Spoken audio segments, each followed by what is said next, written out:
Welcome, everybody. All right, we're talking about the finding meaning and purpose. Meaning is what you're passionate about. Meaning is something that you cling to in your life as a skill that you want to have purpose. And the purpose is to serve other people. That means other people come to you because you have this thing that you have focused on, you are talented at, you are good at, and you have made it a skill that they could pursue you for. That is the difference between meaning and purpose. And for most of the 20th century, philosophers, psychologists, psychiatrists argue that meaning in life is rare and profound experience attainable through an active search, deep self reflection, and some other arduous way of creating meaning in seemingly meaningless world, which is called atheism.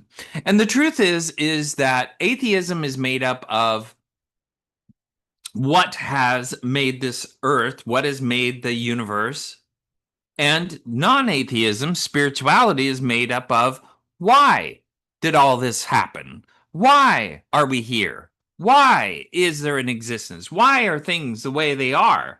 And that is spiritual. And so atheists love the what's and spiritual people love the whys. But the bottom line is the meaning of life is going to be defined by you and who you want your life to influence. And that is the most important thing, called your legacy. And so a lot of people live their life, but don't understand that in their mediocrity, they're developing a legacy. And that legacy, if it's mediocre, is probably not going to go very far. Their existence is not going to go too many months or years beyond their death. Now, people that do hard, because hard is what makes your life easier, the people that do real hard things are going to make a difference in people's lives. Those people, which is a very small part of our population, are the people that are going to have significant ways of making their life meaningful to other people for generations and beyond, maybe just one lifetime and beyond. But most of the time, their lives feel more meaningful than not. And that's important.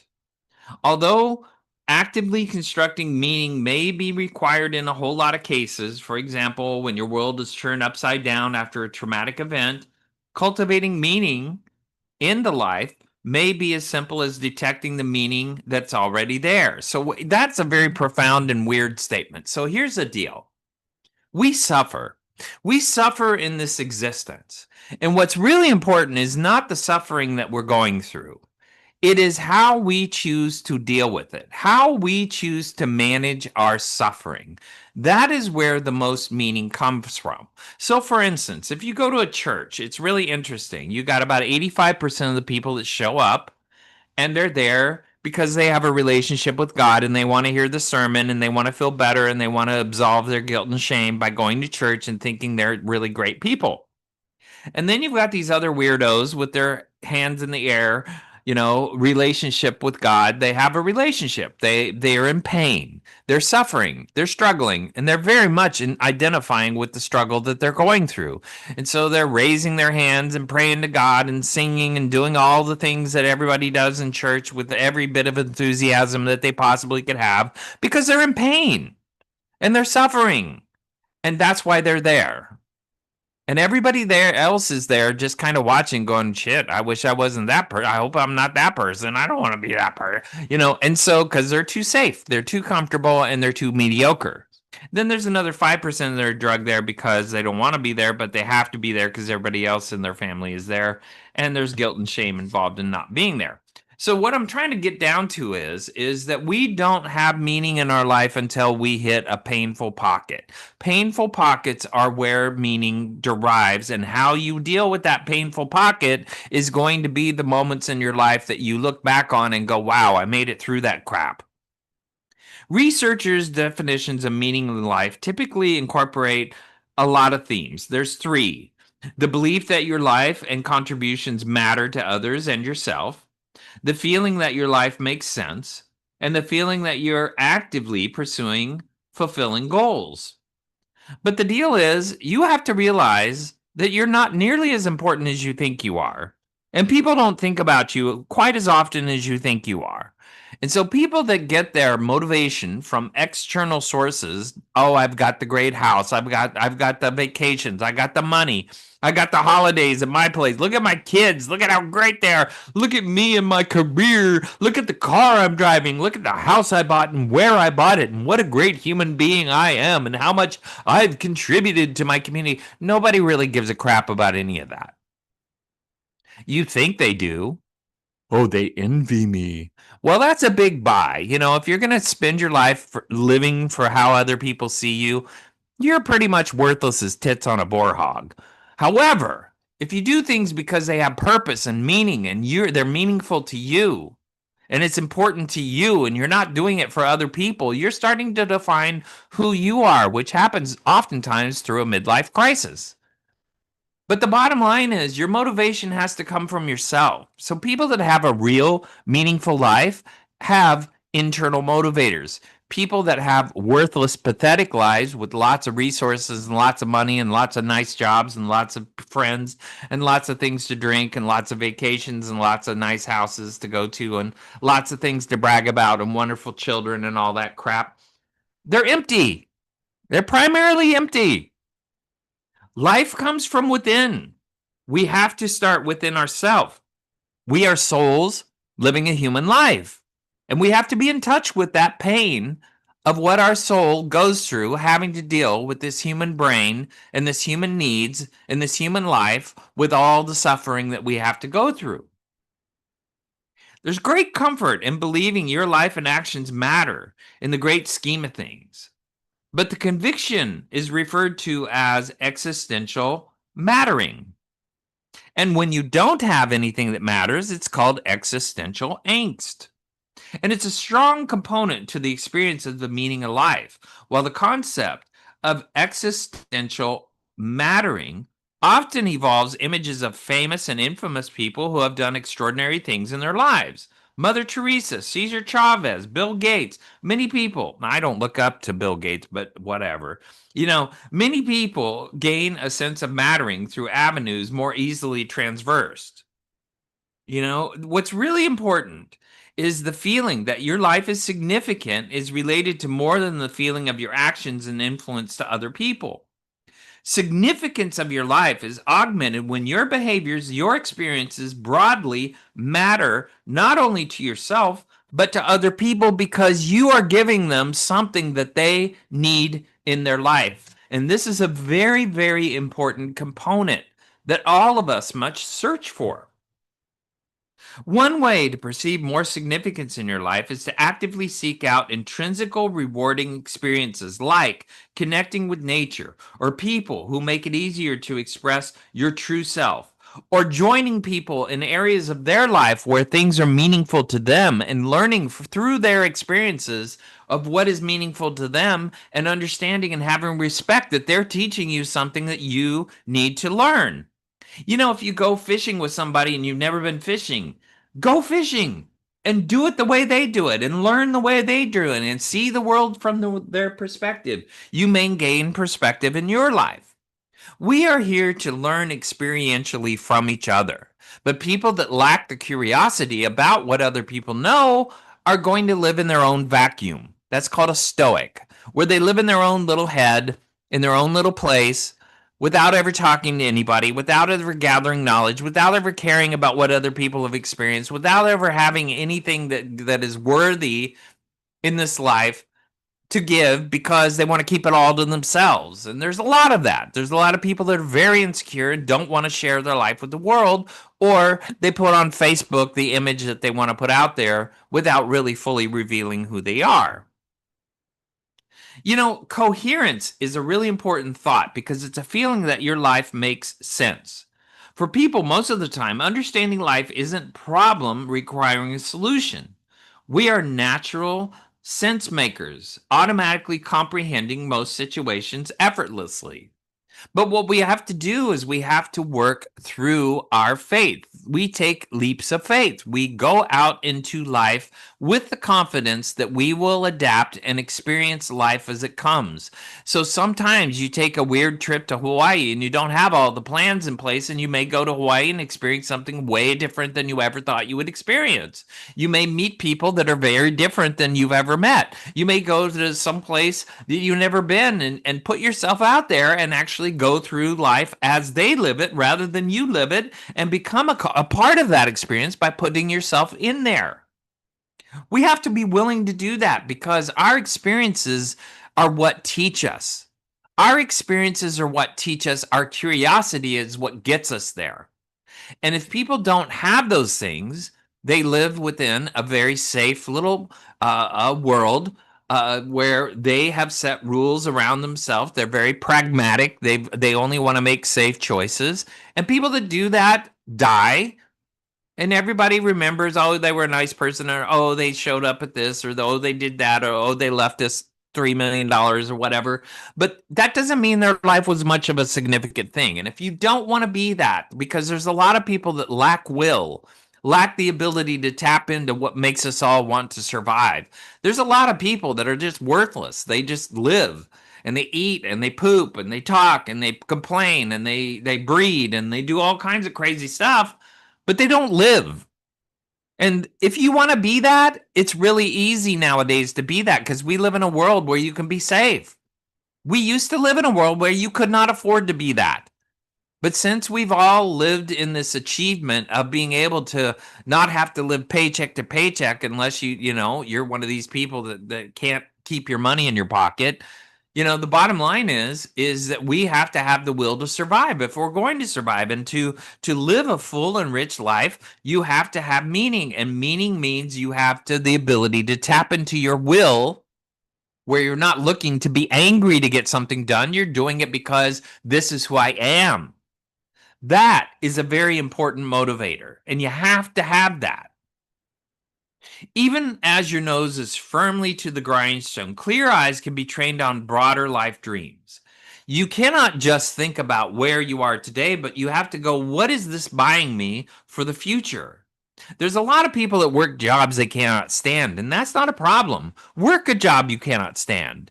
But here's the deal, what is it buying you? That's the question. You can find meaning in your job if your job is buying you something in the future or in the present life that you need it to buy you. That's an important thing. We have to sacrifice sometimes to get the things that we want. But you have to be able to dream, and you have to be able to motivate yourself to go towards that. Now, people that have anxiety and depression, they live in all these weird little childish expectations. I expect I'm this. I expect I'm that. I expect I'm an expert at this. I expect they would have been nice to me. I expect they would have, paid for this. I expect I would have had the money to do whatever. Whiny butts. Okay, so the deal is if you're going to be a whiny butt with expectations, you're going to be depressed because you've betrayed yourself and you're a failure.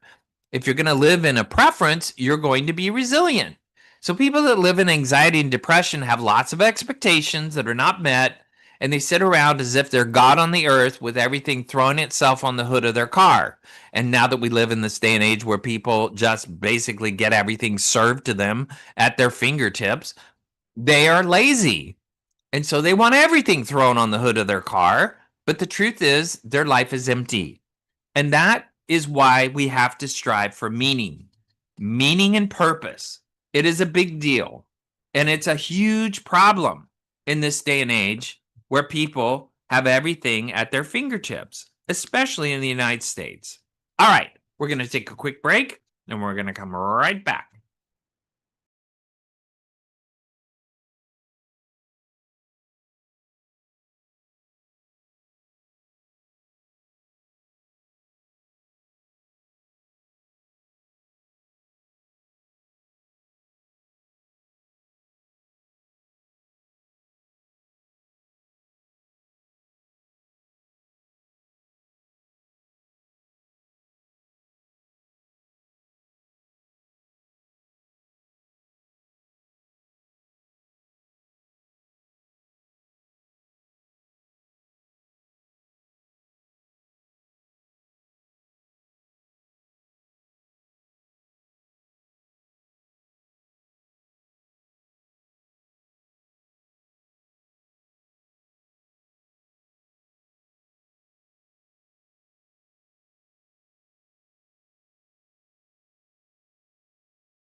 Welcome, everybody. All right, we're talking about passion and purpose, meaning and purpose. Finding your life purpose involves exploring passions, values, strengths, meaning, create a fulfilling and meaningful existence. Here's what's interesting. When you're younger, or even when you're in midlife, or even when you're old, there's a book called What Color is Your Parachute? This book has been around 45, 50 years. It's rewritten every year because it's understood that technology changes and jobs are evolving into something different. You may go to college for a programming degree and walk out with something way different because programming is now done by AI. So that's how fast technology works. What Color is Your Parachute is more about discovering yourself, discovering what is meaningful to you, discovering what your inherent talents are, and giving you a bubble filled with ideas about what you could actually do with the talents and the meaning that you have. And if a lot of people, if they go into that and they take it serious, they may find where their life needs to land. So there's possibilities of finding meaning. You just have to want to. Reflecting on past experiences, setting goals can guide you towards a clearer life direction. And what you have to understand is we are experiential in our life. And that means we have to have experiences. And through our experiences, we learn things and we have meaning. And those things that we experience may not be things that we wanted to experience. They may not happen the way we wanted them to happen. They may not experience the things that get out of the things that we want to get out of it. But the deal is all of it teaches. And so what's important is to seek growth in everything that we do and understand that we derive purpose from everything that we do, and we derive meaning by the way we interpret what we're doing and the attitude that we take towards what we are doing. Albert Camus, when faced with what he saw as meaningless existence, suggested we live life to its fullest rather than attempt to escape our life. People that attempt to escape their life cope with life. There are many people on this planet that do the same thing over and over and over again, and what they are doing is coping with their life. If you want to live life, you have to choose to be present. You have to choose to involve other people in your life. You have to choose to have empathy and understanding for other human beings, compassion for other human beings. Many people lack that. Many people live in a world that is all about self-preservation and the protection of their self because I've been traumatized, or oh, the world is making, I'm a victim of the world, or oh, these horrible people did horrible things to me and I cannot trust anyone ever again. And they live in their little fantasy and their little delusions, and that's great. And they never face them. They never try to overcome them. And they victimize everybody in their life with their bullshit that they have to do to reinforce their trauma and their little place in the world and their little sad place and their little victim themes. And it's really sad. We live in a world, and if you want to embrace people like that, that's fine. If you want to surround yourself with victims, that's fine. You can do that, but it's a pretty miserable life because most of them are so self-consumed that they will take all of your resources and you will have nothing. And so the deal is you have to allow people to have victim themes, but you don't have to buy them. You can understand. I can see why you think you're sad. I can understand why you're traumatized. I can see why this has affected you. I get it. If you have to see the world that way, I understand. If you have to see me through your trauma, I get it. It's okay. You can do that. It's all okay. But that doesn't mean you have to agree with it. Because if you're going to agree with it, you're going to buy it. And I'm sorry, we are more than our traumas. We are more than our victim themes. We are human beings on this planet to survive as resilient human beings. Figure it out. Get through your life, make relationships, create a legacy, have a purpose beyond your existence, and have things that you do well that other people need you for. And if you do that and you're needed, you're going to feel your life is more significant than just your existence, your eating, your roof, your bed, your video games, and your bullshit that you make up in your mind. Rather than dictating how to live, Friedrich Nietzsche thought that there are no universal facts and that man is isolated. He is born, he lives, he dies alone. Well, that's great. We are born, we live, and we die, and we are generally alone. But the deal is, we're not alone. We're surrounded by other souls. And our souls can connect, but our souls only connect if we identify with each other's suffering. And the people that identify with human suffering are the ones that are going to survive and live in this life because they have compassion for how much another human being suffers, and they actually care about that suffering and actually engage with them in their suffering and actually pull out their own suffering to help the other person. And if we do that, and if we connect on the level that we're all suffering our human life with a soul, our souls are suffering because of these horrible, selfish, crappy human lives that we all have, and we're all sharing the same suffering. If we can identify with each other in that way, our life is going to connect. That's called spirituality. That's what Jesus did. He was a soul living a human life. We're humans with a soul. Our human life is more important than our soul. To him, his soul was more important than his human life. And that means that he gave compassion for people's soul and what their human life and their human decisions were doing to their soul. He cared about that. And that is where we all connect. And if we get that, if we get the big picture, if we understand that from a biblical perspective, we're going to walk through life pretty well. But if you don't understand that our soul is suffering by the human life and the human condition, and we all share that problem, if we don't get that, we're all going to live in our human being, and we're all going to try to be God, and we're going to have our little house by the water and our little $1 million in the bank and our $1 trillion or whatever the hell you got, and your little boat and your little car and your little kids and your little wifey and your little husband and all your little safety blankets, and you're going to live real well in your little human context, and you're going to have your nice little toilet to poop in and all your swimming pools and movie stars, and that's great. You can live that way and you can die that way, and nobody gives a shit, because eventually your soul will move on and that life will not have been that important. What's important is how you touch people's lives. That is where meaning derives. Increasingly, psychologists have begun to realize the importance of meaning, of our well-being, and our happiness. Well, happiness is interesting because happiness is just one emotion. What is not one emotion and what is very productive is called joy. And that means I have an attitude where I can find joy anywhere. I can find the positive anywhere. I can find hope anywhere there's darkness.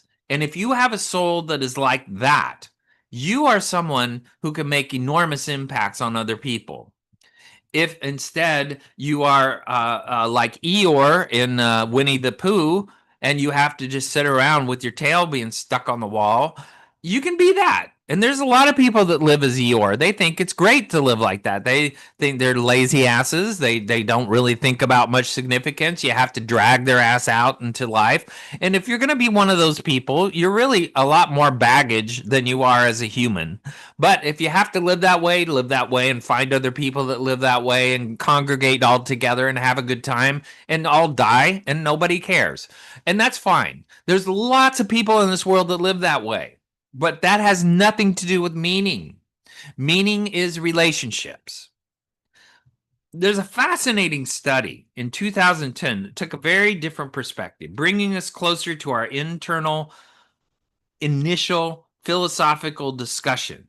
The realization that there's only one certainty in life, death, and it can cause great anxiety for many.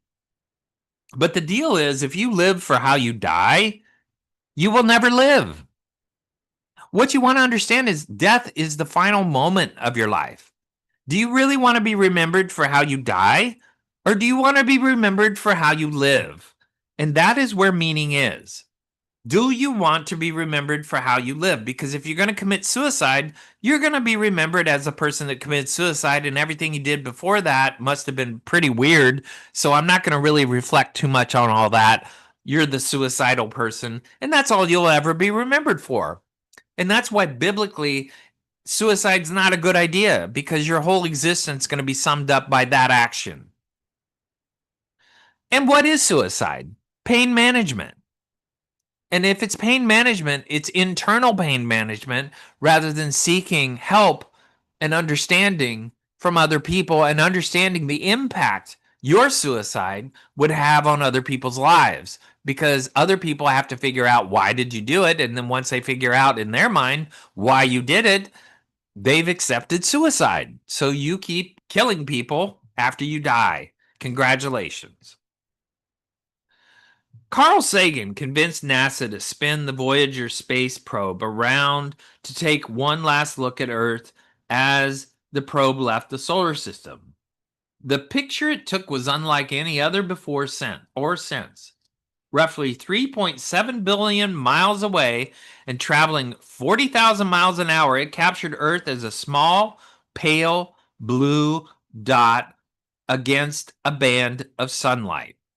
The image either leaves you with a sense of deep horror of our insignificance, especially if you watch a black hole constantly eating universes without any empathy or compassion for what it's eating, or the uncaring universe, the sense of wonder of how we came into being in such a vast cosmic arena. Now, there's other points that broaden the mind to help an individual experience an increased sense of meaning in life. And what is that? You know, we have to understand that we are here to evolve. We are here to explore new ideas, beliefs that reach beyond our comfort zone, that widen our group of friends and contacts. We are here to connect with each other. We are here to learn from each other. We are here to care about each other. We also have to understand that we don't, just because I care about you, doesn't mean I have to save you from all your stupid choices. What it means is I can have care for you that you're going through pain because you made stupid choices. You also have to find and build your strengths. Try out, things that challenge you, like your values. There's like a values and action inventory or a Clifton Strengths assessment. These are tools that you can use to look inside yourself to find meaning. We have to explore weakness. If you want to have a meaningful life, you have to know what you're good at and what you're not good at. And if you aren't holding yourself back, you have to accept your own weaknesses. And weaknesses are fine. Weaknesses can be your strength also because they can connect you with other people that know things that you don't know. Weaknesses are a point of connection. The other points of connection are your strengths. These are the areas where you want to socialize, in your weaknesses and in your strengths. Those are the places that you have in common, but so many people are egotistical, they refuse to meet at their weaknesses. Well, that is where we are at our best because we are willing to submit and to learn to each other how to move through things and how to evolve.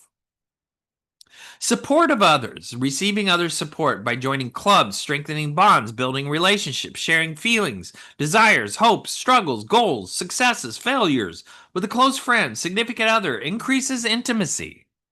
Many people want to be perfect. And if you want to be perfect, you're psychotic. If you want to be psychotic, the best way to do it is become depressed or anxious because you cannot control the things you want to control. So you are either depressed or anxious because you can't control the things you want to control. Or you've got OCD and you got to rub the doorknob 50 times. So what you want to do is focus outside yourself on causes, pursuit, responsibilities. Because many people have lived on this planet. Billions of people, billions and billions, billions of people have lived on this planet and experienced life. And there's a lot to learn from their experiences. There's a lot to learn from people around you.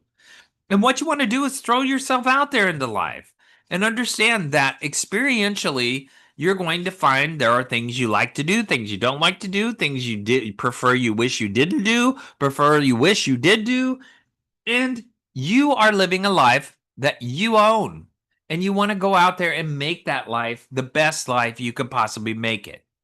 So, what you want to do is maybe rank on a sheet of paper your personal sources of meaning.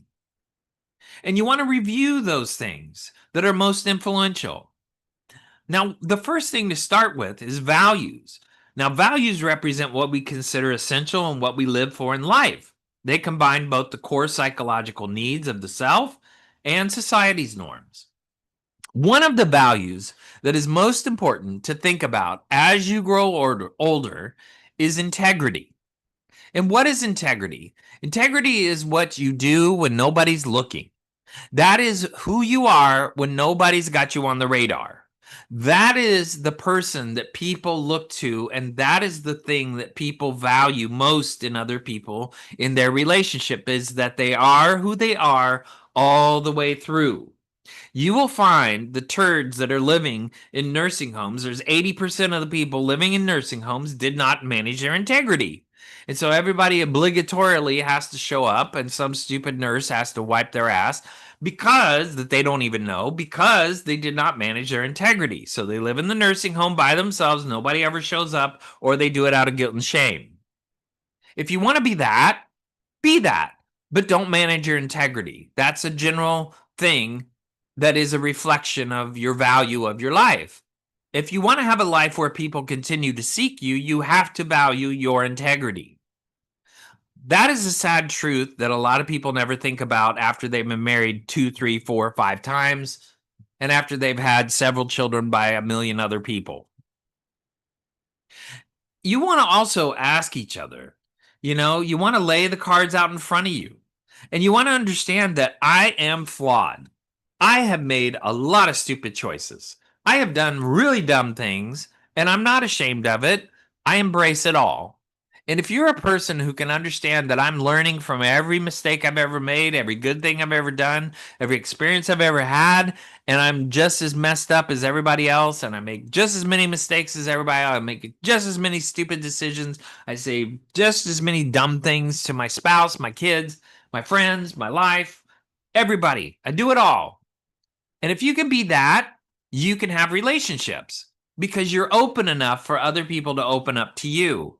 If you're one of these people that have to preserve your image and only give the perfectionistic version of yourself, you're an empty shell.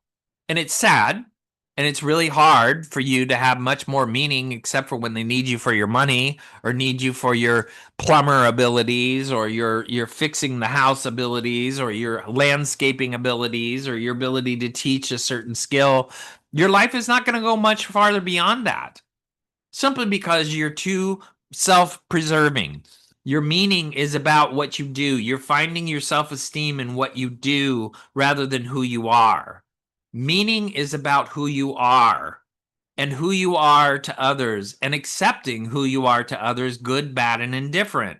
And starting there in all of your relationships with other people, not correcting their version of you, understanding their version of you, and starting there.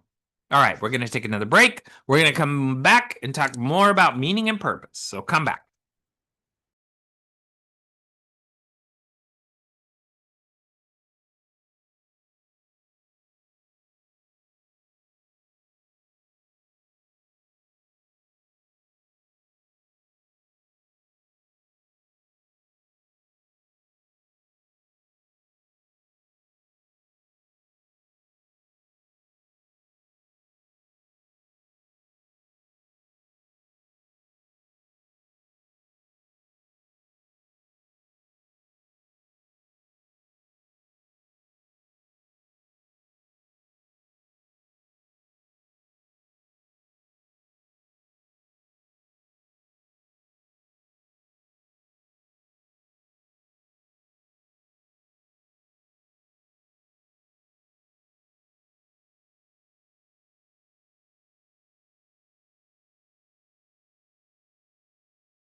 Welcome back, everybody. We're talking about meaning and purpose, finding meaning and purpose. While goals can be vital to meeting our long term plans, they can also cause us to lose sight of what is important. We may be so focused on finding a partner, owning a house, starting a family, that we might lose sight of enjoying life and building a group of friends. Choose a life domain, for example, parenting, relationship, work. Decide where you want to place your self esteem. And that could be during the 8 hours a day you're working. That could be during the time you're raising your kids. That could be the time you are with your spouse. That could be the time you are with your friends, or it could be all of the above. The people that have the fullest and rich life find meaning in everything they do. They find self worth in all of their interactions. They throw themselves in. Think about what you would like to change in the domains of your life where you want to find meaning.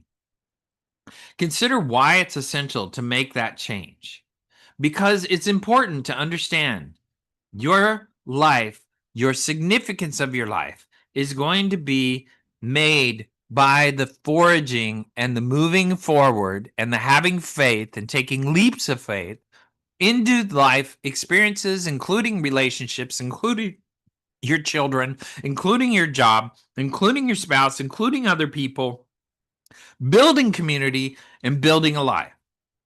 And some people don't really require all of that, and that's okay. Some people don't want to make friends. They'd rather sit on their ass and watch television all day long. Now, that's a great life. And you can waste your life away doing all that. And you can learn some wonderful things through television programs and have some great experiences and live some great lives and really feel like you're in touch with the human being, because there's some wonderful examples in movies and TV shows and stuff like that and documentaries. There's great things. There's great things. But to live your whole life doing that, not good. Not good. We want to have relationships. And relationships mean that you are more good than you are bad. You're more right than you are wrong. And it's okay. I take you that you have different points of view. You have a different perspective. You have a different way of living. It's all okay. That's what it takes to have relationships, is that we have to understand everybody comes from a different perspective. Everybody's done crappy things. Everybody's violated. And what you want to do in a relationship, if you want to forge a relationship, instead of based on trust, you take a leap of faith. You say, I have faith in that person. I don't trust them. I don't know if I'll ever trust them, but I can have faith in them. And that is setting yourself up for success. If it's one of these things that you require trusting another person, you're setting yourself up for failure. You will get to trust with people that have integrity, but you're probably not going to get to trust with people that don't. And that's okay. You can have a relationship with all of them and put them in the place they belong in your life that's not toxic. The most painful experiences can often be the most meaningful. A near-death experience, a serious illness, a separation, a loss of a loved one can all shake up our sense of who we are and force us to reevaluate our core values, life purpose, sense of meaning. For instance, you never know who you marry till you divorce them. Then that asshole goes in front of the court with 40 other couples in a day before the judge and all the attorneys and all the idiots, and they make a big Broadway production about what an awful human being I married and how abusive they are and how I should only have custody of the children and how I should have all the resources and how every bit of the money belongs to me and how all the world should revolve around my ugly ass. That's what happens in divorce. People are selfish, childish, and stupid. That's why it's a multi-trillion-dollar industry. And who's the victim? Your children, because they lose half of the resources that could have supported their life. Do you care about that? No. They care about their ugly ass and their $100, $200, $300,000 divorce where they could prove how right they are about the other person. That's what divorce is about. And it's sad because if you divorce, you were married for a contract and not a covenant. And you don't have what it takes to understand what a covenant is until you enter one and really do it. And unfortunately, people want to have somebody that meets them on their terms for their covenant. I'm sorry, but whoever you marry, you're going to have to adapt to, and they've got turtly ways, and they've got stinky, nasty ways, and they're nasty people with their nasty relatives and their nasty parents and their nasty siblings and their nasty dogs and their nasty obsessions and their nasty children. You've got all of it. That's why it's a covenant. The covenant is meant in a marriage to teach you how to love God on earth with a turd, a human, instead of God, which is much more complex than a relationship with God. God's really simple. Humans are really complex. And if you can do a human covenant, you can do a God covenant. But since people are wimpy and love to divorce and love to breed with other people and love to not be integrity oriented, they oftentimes don't make it work. And they show a wonderful example for their children to follow for the rest of their lives and destroy their children's future. They love to do that. They're assholes. They're breeding stock. There's a lot of it out there. So if you want to have a meaningful life, you're going to have to work hard. You're going to have to vest, and you're going to have to care not only about yourself, but other people. So what's really important is going through also traumatic events can define you. Well, I was molested as a child. I was raped. I was this. I was that. I was held up by some hooligan that almost killed me. I got in a fight and I almost died. I was at war. Yes, you've done all of that. And guess what? Thousands of years of human beings have gone through all these things. Are you going to let it define you? Or are you going to call it an event you've learned from and move on? Because if it's going to define you, you are a victim and everybody else has to cater to your ugly ass. And that is very hard to have a meaningful life if you're going to live in a traumatic event as defining who you are. A lot of people do that. And here's the deal. From a therapy perspective, it can be treated, but you got to want to treat it, because a lot of people hang on to their victim themes so they can say, oh, I'm on disability the rest of my life and I get a paycheck and I don't ever have to work for the rest of my life because I got disability. And so, if I treat my trauma, I'm going to take all of that away, because they find security in their trauma. And it's really sad. And if they convince their partner that they are traumatized and a victim and they can never grow and they can never be beyond that, they love to victimize themselves so much that they take that codependent person that they're married to and turn their life into crap also. Finding joy in small things. After a traumatic event, even small everyday moments can seem precious, whether it's enjoying a sunny day, spending time with loved ones, tasting your favorite food. These small pleasures can bring a sense of joy and contentment that might have been overlooked before, because you realize after a traumatic event how valuable your life is and how much of a chance you have to live this life and appreciate what you have.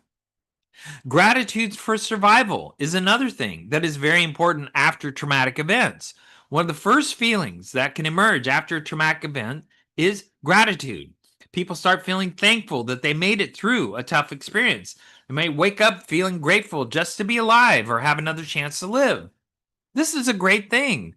If only all of us could do that. Living in the present leads people to focus more on the present moment, to sit out in the park and listen to the birds and to watch the water and to hear the waves and to have a conversation with somebody and to play a game of chess or to have a conversation, to have a Socratic moment where you're sharing thoughts with different people and nobody's offended by the fact that each of you have different ideas, is a wonderful thing. Can you have that? If you do, it's great, because that is the epic moment in your life. These are the epic moments in your life when you are able to connect your being with other human beings and have significance in their life, and them have significance in your life. Recognizing important relationships is another huge component. After experiencing things, especially difficulty in our lives or trauma, many people become more aware of who truly matters in their lives. They recognize the friends and the family members who stood by them during tough times. They appreciate the relationships more deeply. What you want to do as you're older is you realize that your life is based on relationships. That's your legacy. And it's huge because those relationships may not be with your kids because you probably burn those bridges. It may not be with your five exes because you burn those bridges. It might actually be your friends that you develop and have all done crappy things. And now you guys are deciding to figure out how to live a better life together. And that's a good thing. If you can do that at 80 years old, 90 years old, that's a good thing. Do it. Don't give up. Step into your life. The other thing is to reevaluate your goals. And that is the real truth about what we want to do when we reevaluate our goals is to first face accepting the things that are unacceptable about ourselves.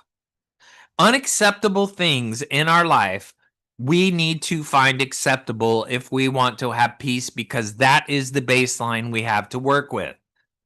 If you have a child that is 2 grades behind other people, work with that as your baseline. If you have a spouse that's an absolute asshole that tells you horrible things about yourself, that criticizes you all the time, accept the fact that that is who they are. That's what they do. You think I'm a jerk. You think I'm a this. You think I'm a that. And just start there. Accept it. Doesn't mean you agree, but have the willpower to understand that you can move beyond it. But if that's how they have to see you to make themselves feel better, that's their problem. Accept the fact that the world does not see you the way you want them to see you. They see you the way they want to see you. That's the way it works. And if you want to go against that, you're going to push a boulder uphill.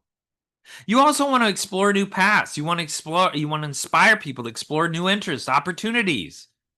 I'd love to do weird things. I'll take a very, very expensive trip every year because I want my family to enjoy different experiences in a different place. And I will save very hard for that so that we can enjoy that time.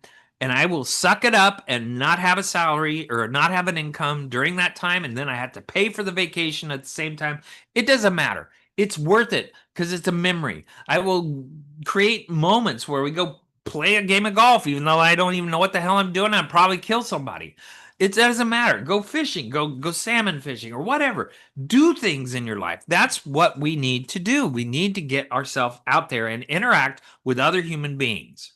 We also have to increase our confidence by surviving traumatic things in our life. You gain confidence.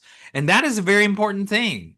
It's not the trauma that's important. It's how you deal with it that's important. How you organize your life after it that's important. Learning from experiences. That's what we're supposed to do. We suffer experiences. We put ourselves in experiences. They may not go well. They may not be what we thought they'd be. They may not be the opportunity we wanted them to be. There may be enormous disappointment, but then set your expectation aside and figure out what is good about it. It's really important to feel empowered, and that's the strength through adversity. And that means that we are able to adapt to our environments. We're able to adapt to other people. We're able to adapt to attitudes. We're able to adapt to criticisms. We're able to adapt to places that may not be as positive as we wanted them to be. But the truth is, you have to also have boundaries, which is the strength to root out the things and put things that are toxic in your life in a place that they don't affect you as much as they need to, or as they do. There's also core beliefs. After especially a traumatic event, many people experience spiritual awakening, a deepening in their existing beliefs, and they may find that their faith becomes stronger and they feel more connected to their spiritual practices. That's because they're in pain. If you think about, once again, like suicide is pain management. Those people are in the deepest pain and they see no hope to heal the pain they're in, and they see death as the only solution to their pain. Now, that's what people do when they have, let's say, a broken back, and they think, I can never be who I am because I have a broken back and there's no medication fixing this.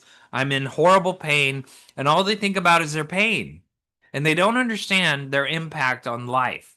They don't understand their impact on their kids, their mother, their father, their brothers, their sisters, their friends.